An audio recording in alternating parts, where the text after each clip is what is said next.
अंतिम रिवीजन है आज। कल चलेंगे, बोलो क्या, सोशल साइंस की साइंस, सोशल साइंस का पूरा बुक पढ़ गया है, समझ आ गया। पूरे बुक को हम पलटेंगे, उससे रिलेटिव जो इम्पोर्टेंट है, चाहे सब्जेक्टिव हो चाहे ऑब्जेक्टिव हो, वो बता देंगे। तुम समझे? पूरा बुक सोशल साइंस के सबका चैप्टर को देख के आओगे, हर चैप्टर से 10-10 क्वेश्चन भी देख के आओगे तो समझ आएगा। चलो अब चलते, सबसे पहले चलेंगे 2D फिगर की बात करते हैं। 2 डायमेंशन, समझ आ गया। 2 डायमेंशन में तुम्हारा पूछा जाएगा, ये क्या है, वृत्त। वृत्त का क्षेत्रफल पूछेगा, क्या समझ लो, ये सेंट्रल होता है, ये केंद्र होता है। वृत्त के पूछा जाएगा, वृत्त के केंद्र से अगर वृत्त के परिधि पे कहीं पे रेखा खींची जाए तो क्या ये सब जगह समान होगा? हाँ होगा ना।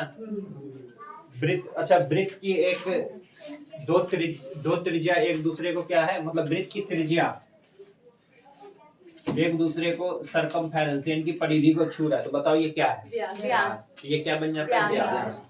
तो वृत्त की व्यास सबसे बड़ी क्या होगी? व्यास, त्रिज्या।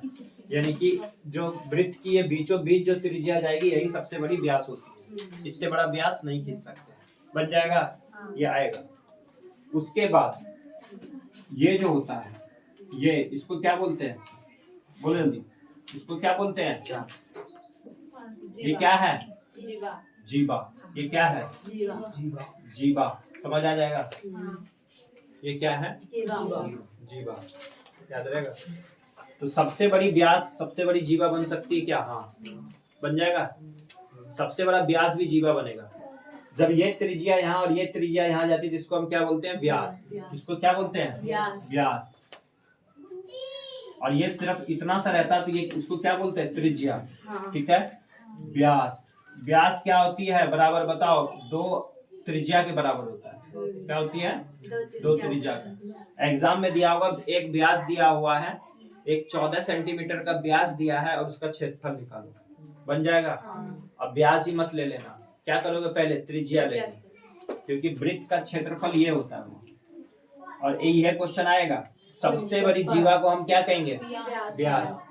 ये पूछा जाएगा, वृत्त के व्यास को हम और क्या कह सकते हैं? जीवा। ये क्षेत्रफल है, तो वृत्त का क्षेत्रफल चलेंगे। वृत्त का क्षेत्रफल, तो वृत्त का क्षेत्रफल, ये क्षेत्रफल होता है, एरिया है। क्षेत्रफल निकालने के लिए हम वृत्त में क्या लेते हैं? पाई। क्या लेते हैं? पाई।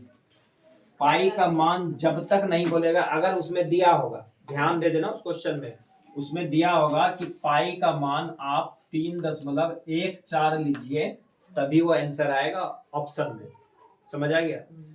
वहाँ ब्रैकेट में दे देगा कि पाई का मान ये ले लेना, और तुम रफ्तार में गाड़ी रहेगा, पाई का मान 22/7 लो, क्योंकि तो वो रटाया है, तो वो नहीं मिलेगा ऑप्शन। इससे ज्यादा हार्ड वो नहीं करेगा। दे देगा वृत्त का एक व्यास है, वैसे तो हम 22/7 लिखते हैं, और ये हमेशा क्या होता है? अपरिमेय, ये तो याद ही रखना है। और ये इसका मान परिमेय। तो एक वृत्त का व्यास दे देगा 14 सेंटीमीटर और बोलेगा इसका क्षेत्रफल निकालो। ठीक है, यहाँ तक तो समझ जाएंगे। और एक ब्रैकेट में दे देगा कि पाई का मान 3.14 लेना है, और तुम एग्जाम में 22/7 बिठाओगे और निकलेगा ही नहीं आंसर। तुम बोलोगे पता नहीं क्या हो गया दिमाग को, तुम बोलोगे इतना इजी क्वेश्चन क्यों नहीं निकला, उसके पीछे नहीं पड़ रहा। इसलिए ध्यान से क्वेश्चन लोगे, ब्रैकेट में अगर ये लिखा है तो उसकी जगह यही लोगे, तभी ऑप्शन मिलेगा, समझ आ गया। चलो, तो वृत्त का क्षेत्रफल क्या निकलता है? हमेशा स्क्वायर के बराबर, याद रहेगा, पाई आर स्क्वायर के बराबर। हमेशा क्षेत्रफल किसमें होता है? स्क्वायर में, बन जाएगा। तो 2D फिगर में जब भी होगा हमारा क्षेत्रफल, वो स्क्वायर में होगा, हमेशा क्या होगा? स्क्वायर में। चलो, अब ये क्या है? जिसकी सारी भुजा बराबर हो, वर्ग की आयत। अरे, जिसकी सारी भुजा बराबर हो वो आयत ना। यहाँ ध्यान दे, यहाँ जिसके आमने सामने की भुजा बराबर हो वो आयत। अब यहाँ देखो, एक क्वेश्चन आ जाता है, ये आयत है, ये वर्ग है। वर्ग कभी आयत नहीं बन सकता है, ठीक है? आयत लेकिन वर्ग बन सकता है। वहां लिखा होगा, बताओ, क्या वर्ग आयत बन सकता है? वहां लिखा होगा हाँ, एक लिखा होगा नहीं, या दे देगा हाँ ये बन सकता है, कभी ये कभी कभी बन सकता है, ये कभी नहीं बन सकता है। तो हमेशा देखो इसकी लंबाई ये जो है ये इसमें फिट हो सकता है, ठीक है। वर्ग आयत बन सकता है, बोलो नहीं। वर्ग को अगर हम आयत बनाने की कोशिश करें तो क्या ये बनेगा? नहीं बनेगा। इसकी लंबाई बढ़ सकती है? नहीं। बढ़ाएंगे तो आयत बन जाएगा ऑटोमेटिक, लेकिन हम तो बढ़ा ही नहीं सकते। लेकिन हाँ आयत को हम छोटा कर सकते हैं, ठीक है। आयत वर्ग बनेगा लेकिन वर्ग आयत नहीं बनेगा, ये आएगा, ठीक है। चलो अब चलेंगे, अभी बताए थे 2D फिगर में हमेशा क्या होगा? स्क्वायर होगा। तो बताओ वर्ग का क्षेत्रफल क्या होगा? वर्ग का क्षेत्रफल, क्योंकि सारी भुजा बराबर है तो क्या हो जाएगा? भुजा, भुजा को हम आर मान लिया तो आर ए स्क्वायर, ए मान लिया, ठीक है। तो भुजा स्क्वायर हो जाएगा। और यहाँ चलो अब चलते हैं, इसका ये होता है सरकमफेरेंस। ये क्या होता है? अच्छा ये बच गया मेरे, हाँ आयत। तो बताओ आयत का क्षेत्रफल क्या होगा? लंबाई चौड़ाई। लेकिन अब इसकी तो लंबाई बड़ी है और चौड़ाई छोटी है, क्योंकि लंबाई हमेशा बड़ी होती है और चौड़ाई छोटी। अब यहाँ एल स्क्वायर तो ले नहीं सकते, नहीं ले सकते हैं क्योंकि अलग अलग है, इसलिए हम लोग क्या ले लेंगे? आयत का क्षेत्रफल क्या हो जाएगा? लंबाई गुना चौड़ाई। कंफ्यूजन है ना? चलो अब चलते हैं सरकमफेरेंस की बात करते हैं। इसकी परिधि, या तो वृत्त की परिधि लिखा होगा या दे देगा वृत्त का परिमाप निकालो। कंफ्यूजन बोलेगा वृत्त का परिमाप निकालो, कंफ्यूजन है ना? इसी को, ये जो होता है ना ये रास्ता, इसी को हम बोलते हैं परिधि। ये क्या है? परिधि, या इसी को हम परिमाप भी कहते हैं, याद रहेगा। या तो इंग्लिश में पढ़ लेना, अगर कंफ्यूज हो तो सरकमफेरेंस कहते हैं, ठीक है। चलो तो वृत्त की परिधि की बात करते हैं। तो वृत्त का परिधि देखो ये क्या है? गोल। और वृत्त की परिधि हमारी क्या है? गोल। तो दोनों साइड से गोल है तो क्या आ जाता है? बोलो वृत्त की परिधि 2 पाई आर। ठीक है, क्या आ जाएगा? 2 पाई आर। क्या होगा? आर। आर क्या है? व्यास की त्रिज्या। पता है ना सबको? हाँ। आर क्या है? त्रिज्या बन जाएगा। चलो अब यहां से चलेंगे वर्ग। तो वर्ग का क्या है? सारा भुजा क्या है? बराबर है। तो बताओ वर्ग का परिमाप या परिधि क्या आ जाएगा? अगर ये बताओ, तुम हमेशा पढ़ते हो वर्ग का परिमाप निकालो, और वहां पूछ लेगा वर्ग का परिधि निकालो, तो तुम क्या बोलोगे? पता नहीं, परिधि तो कभी पढ़ने नहीं, वही होता है। समझ आ गया? तो वर्ग का परिमाप क्या आ जाएगा? 4 गुना भुजा। क्या ले लेते हैं? 4 गुना भुजा। अगर भूल गए क्या करोगे? सभी को जोड़ देते हैं, ठीक है।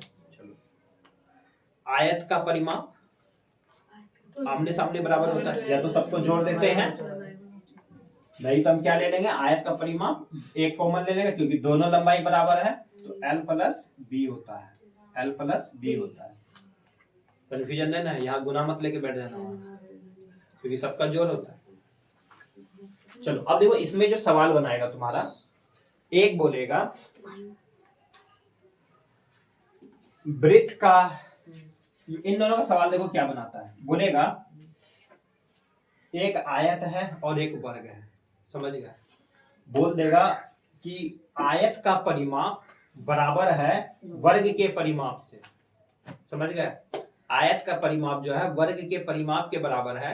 तो उसमें पूछ लेगा बताओ कि वर्ग का या तो क्षेत्रफल क्या होगा, या उसका पूछ लेगा तुम्हारा परिमाप क्या होगा, या उसकी एक भुजा पूछ लेगा, समझ गए? अगर इसके ये बराबर है, समझ गया? इसके बराबर ये परिमाप है, मान लो इसका कुछ ना कुछ तो देगा ना, वर्ग का कुछ ना कुछ तो देगा। बोलेगा वर्ग, अच्छा देखो यार, बोलेगा वर्ग का क्षेत्रफल 16 मीटर स्क्वायर है, ठीक है? और इसका जो परिमाप है, किसका? वर्ग का जो परिमाप है आयत के परिमाप के बराबर है, ठीक है? आयत के परिमाप के बराबर है।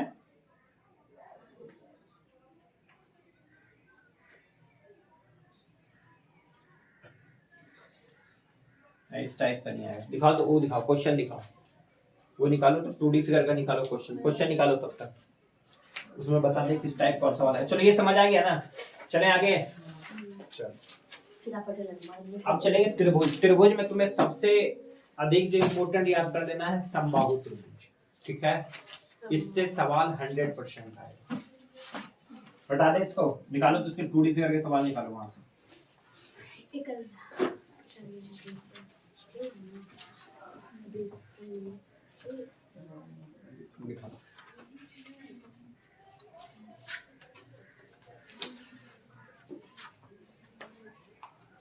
वर्ग वर्ग वर्ग वर्ग और आयत, वृत्त वृत्त का दे रखा है ना, क्षेत्रफल वृत्त।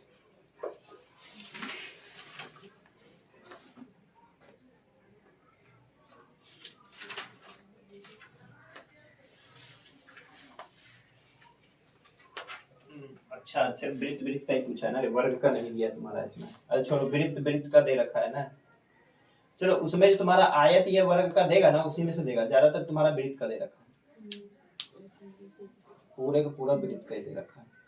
चलो ठीक है, उसमें से एक दो बताएंगे। चलो यहाँ देखो, एक जो तुम्हारा आएगा सबसे अधिक तुम्हारा आएगा समबाहु त्रिभुज। ये 10th का सबसे अधिक इम्पोर्टेंट है। समबाहु, सम मतलब समान, बाहु मतलब सभी भुजा, जिसकी सारी भुजाएं बराबर हो उसे हम क्या कहते हैं? समबाहु त्रिभुज। इसे हम क्या कहेंगे? समबाहु त्रिभुज। और यही याद कर लेना है, अभी भी घुसा लो, यहाँ से तुम्हारे 3 नंबर बन जाएंगे सबसे। यहाँ होगा समबाहु त्रिभुज। समबाहु त्रिभुज की सारी भुजाएं क्या बराबर होती हैं? हाँ। कभी कभी होती है, कभी नहीं होती है। ऐसा ऑप्शन दे देगा क्या है? हमेशा होती है। ठीक है, समबाहु त्रिभुज की सारी भुजाएं हमेशा बराबर होती है, तो समबाहु ही नहीं है। तो ये भुजा ये भुजा ये भुजा सारी बराबर। बोलेगा एक बताओ कि 2 सेंटीमीटर का है, तो दूसरी भुजा क्या होगी? ये भी 2 ही होगा भाई। हाँ। होगा ना। सारे कोण बराबर होते हैं। ठीक है, एक कोण कितने डिग्री का होगा बोलो? तीनों कोणों का मान कितना? 180। 180 में 3 से भाग दिया कितने? 60। और ये तो तुम्हारा मंथली एग्जाम भर भर के पूछा था, इस महीने में पूछा था, अगले महीने में भी पूछा था ना। तो सारे एक कोण कितने डिग्री का? 60 डिग्री का। समबाहु त्रिभुज का एक कोण कितने डिग्री का? 60 डिग्री। और तीनों कोणों का मान 180 डिग्री बन जाएगा। चलो बोलेगा एक समबाहु त्रिभुज दे रखा है, इसका एक बहिष्कोण कितने डिग्री का? 180 होगा। बहिष्कोण इन दो कोणों के बराबर ना होता है, हमेशा 120। चाहे कहीं भी ले लो, यहाँ भी 120, यहाँ ले लो, यहाँ भी 120। तो समबाहु त्रिभुज के प्रत्येक बहिष्कोण 120 डिग्री का। इसमें कोई चेंज होगा क्या? कभी नहीं चेंज होगा। बन जाएगा। चलो अब यहाँ से चले समबाहु त्रिभुज का क्षेत्रफल, यही इंपॉर्टेंट है। पहला सवाल तो इसी पे आएगा। तो समबाहु त्रिभुज का क्षेत्रफल क्या होता है बोलो? √3/4 और यहाँ भुजा स्क्वायर। समझ आ गया? इस पे सवाल आएगा। तुम्हारा सवाल दिया होगा एक समबाहु त्रिभुज का एक भुजा दे नहीं, समबाहु त्रिभुज का क्षेत्रफल दे रखा है 4√3। ठीक है, तो समबाहु त्रिभुज का परिमाप पूछ लेगा, समबाहु त्रिभुज की ऊंचाई पूछ लेगा। समझ गए? तो कुछ नहीं, क्षेत्रफल दिया हुआ, क्षेत्रफल के बराबर कर दोगे। समझ गए? क्या हो जाएगा? समबाहु त्रिभुज का क्षेत्रफल क्या? √3/4 हो गया।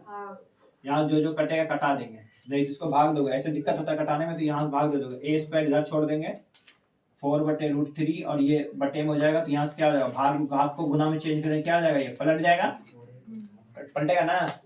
√3 से √3 चला गया, तो ये कितना होगा? 4 चौक 16। अब इसको अंडर रूट चढ़ा देंगे तो ये खत्म हो जाएगा। तो इसकी वैल्यू कितनी? 4। अब जो भी पूछेगा इसका परिमाप पूछेगा तो 4 गुना 3 कर देंगे, क्योंकि तीनों भुजा क्या होता है? बराबर होता है। 4 × 12। ठीक है, अगर इसकी ऊंचाई पूछ ले, कभी कभी ऊंचाई पूछ लेता है, ये इसका क्या होता है? ऊंचाई।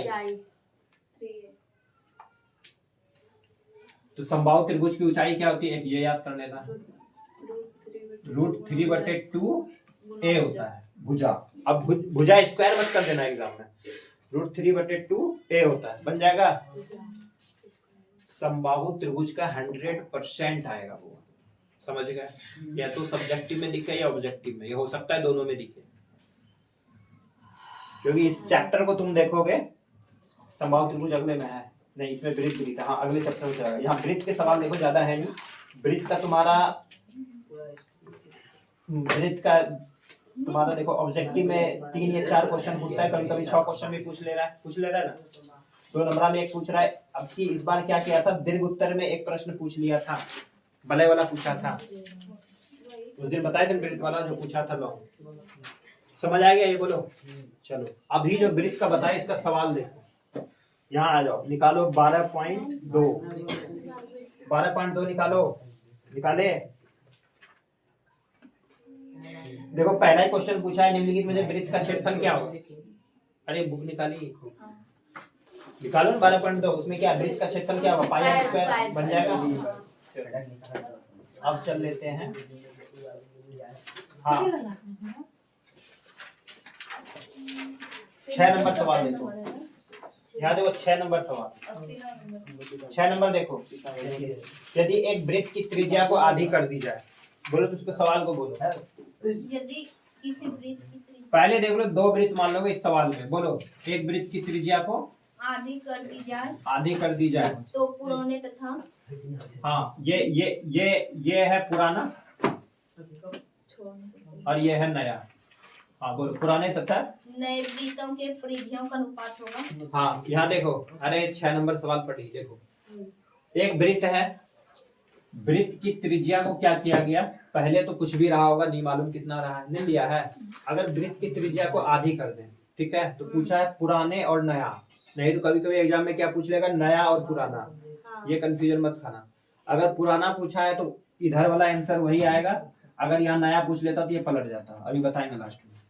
तो यहाँ से क्या पूछा है, पुराने और नए वृत्त का क्या बताना है, परिधियों का अनुपात। हाँ तो इसकी परिधि का पूछ लिया है, परिधि का अनुपात बताओ, ये पूछा है।